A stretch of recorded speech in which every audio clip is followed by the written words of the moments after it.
go by the name Big Chocolate. I'm a 20-year-old music producer. How'd you get into dubstep initially?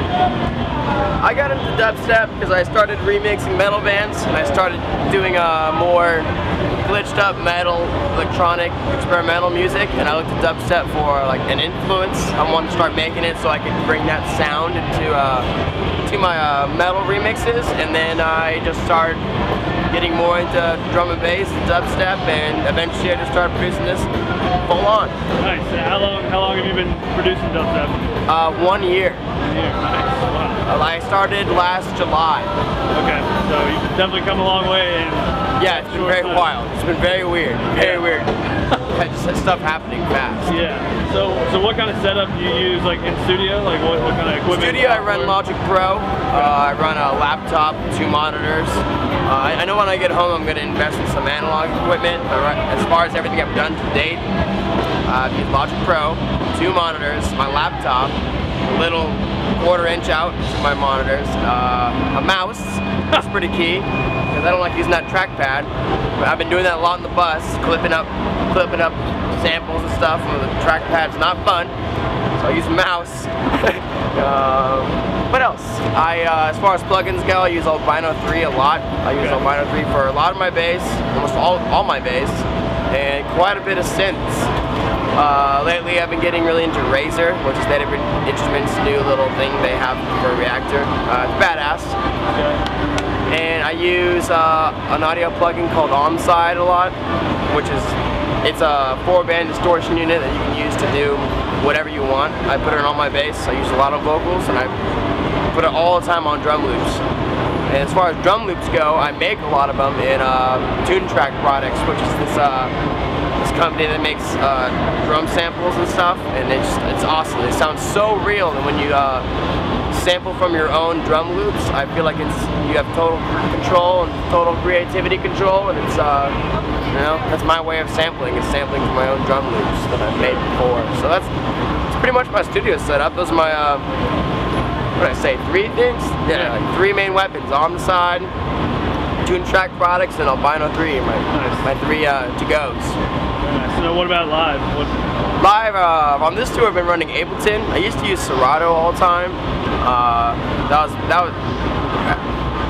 So I used to use Serato a lot, and then I looked to Ableton for more of a planned out, hopefully a better executed set, and I think I'm gonna stick with Ableton. On this tour I've been using the trigger finger just because it's the cheapest piece of equipment you can buy to run Ableton. They're like 50 bucks on eBay, so it's no big deal. And Skrillex uses it. A lot of people use some. I actually hate them, so I'm gonna get some stuff soon. But I haven't had a chance to go to the Guitar Center. I've actually used 3 different live setups on this tour because I've been like, no, I don't like that. I used to use a Pioneer EJM 800, and then run Ableton and control it with the trigger finger, and then use an interface to split the channels up in the mixer, and then I mix like that. And now I'm just using the trigger finger by itself, just mixing on the small little horrible faders they have going there. But I think when I'm gonna upgrade to the Launchpad. So I can put all my tracks on there and switch through them with a trigger finger. You can't do any of that. You just more drag and drop. But as far as Warped Tour goes, I'm only really playing about like 15 songs because I have a 30-minute time limit. 15 original songs. Or tracks, I noticed that I know a lot of dubstep people just kind of almost like DJ, but you played a lot of your own stuff. I play, I don't know, about 4 remixes I did, and the rest are all originals I did. So it's an all original set, which I think is awesome, which you don't really see too much. I agree. But I'm probably gonna upgrade to the Akai MPC, not APC, MPC like 28 or something, which is pretty much the trigger finger, just way nicer and sturdier and stuff as far as faders and stuff go. And then I'm going to get the Launchpad so I can hold all my stuff on that and then use the pads for cool effects versus playing songs. But that's going to be my future setup, hopefully next time I go to the Guitar Center, which I'm wondering when will that be. We'll try one here. Okay, well, what would you say is your like favorite thing about like the dubstep scene? My favorite thing about the dubstep scene? Yeah. It's very positive, not like the whole like peace love thing, but it's just like like playing live is very good energy. Like I used to play metal and the kids were always pissed off and like it's a huge turn off. Even online, like kids were so just not like everything was so bad. I didn't like that. So playing drum and bass and dubstep compared to playing metal is such a great. The energy in the crowd is so positive. It's like the music is designed to get you moving, so it's just like an extra add factor when the music itself is like designed to get you moving. And then I'm over here trying to get you moving, so you have no choice but to move. So I love it. Nice. It's awesome. It's exactly what I want to be doing right now, and I'm very happy with that. Any like pet peeves or anything like that about the dubstep genre in general? I don't really like. As far as dubstep, like listening to it, I actually listen to drum and bass so much more than I listen to dubstep. Yeah. Way more than drum and bass. I listen to drum and bass way more for my influences than dubstep. I feel like if I use like drum and bass influences on dubstep, it creates, you know, very cool sounds, heavier bass lines, more intricate drum placements, just aggressive, but dubstep tempo makes it a little more like, you know what I'm saying? Danceable. You know what I'm saying? Yeah. But I've been really dabbling around with drum step lately, just because, especially with these kids, the Warped Tour, because they're into it, they're into the sound, but they don't know a whole lot about it. So that's another cool thing, is a lot of these kids at Warped Tour's first live drum and bass, dubstep, electronic music experience ever, and I'm like, I'm hoping I'm setting that bar pretty high as far as like that guy went wild and his music was sick, man. But it's cool just because like the drum step's very aggressive and it's faster and it's kind of got the little like two-step vibe going on. Yeah. And I'm seeing that the kids react to the drum step better than they react to the dubstep. As far as pet peeves and dubstep, I don't know. Nothing hits me in the face. I guess Massive.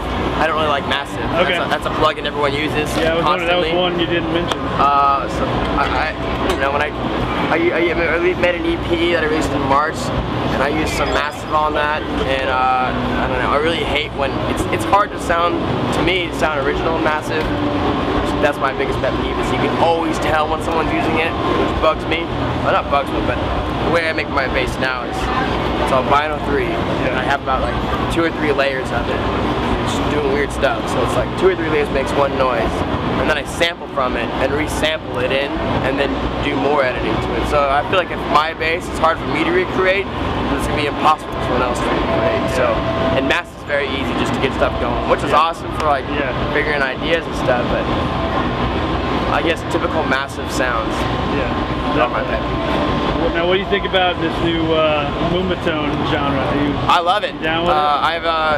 You caught it today. I played on some moombahton. Sure.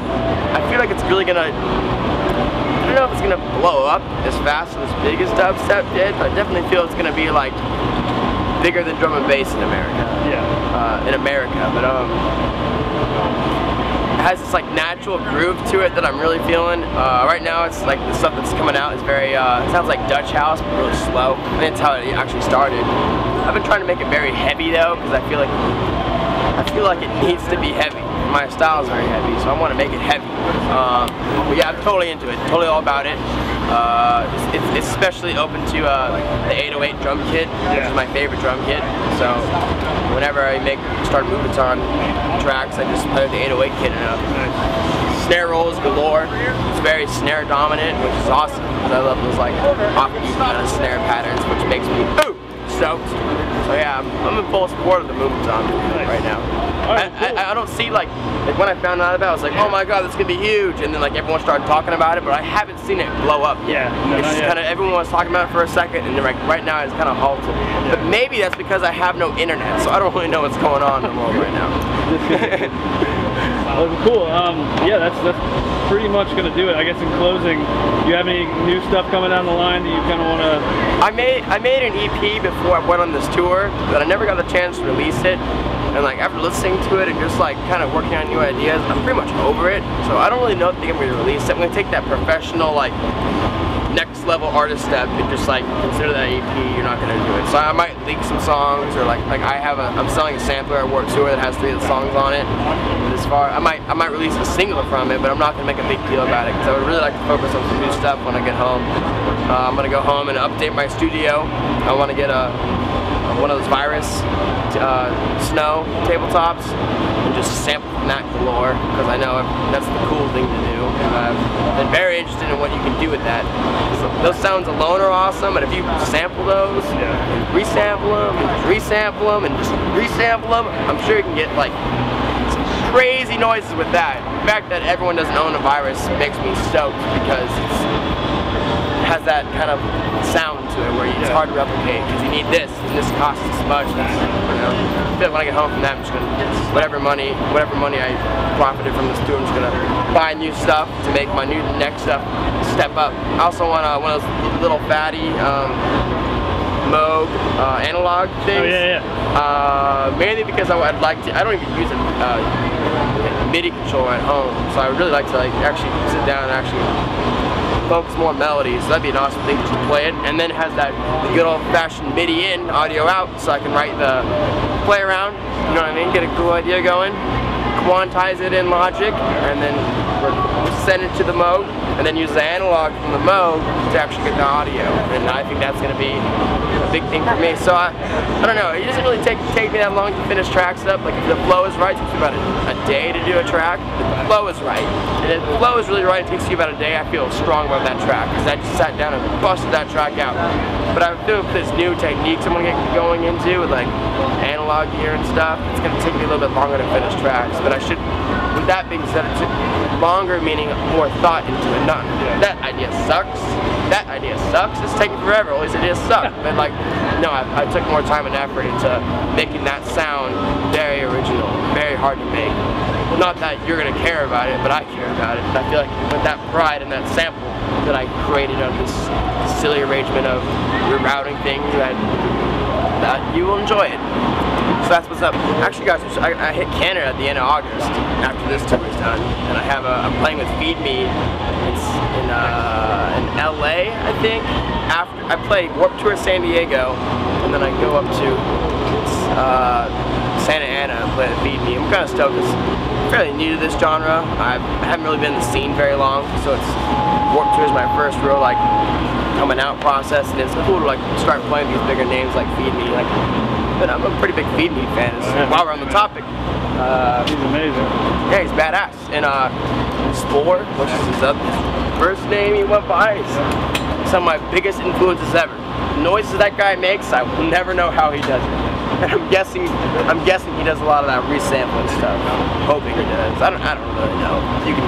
You can hate on me right now in the comments if if I don't make any sense. Nice.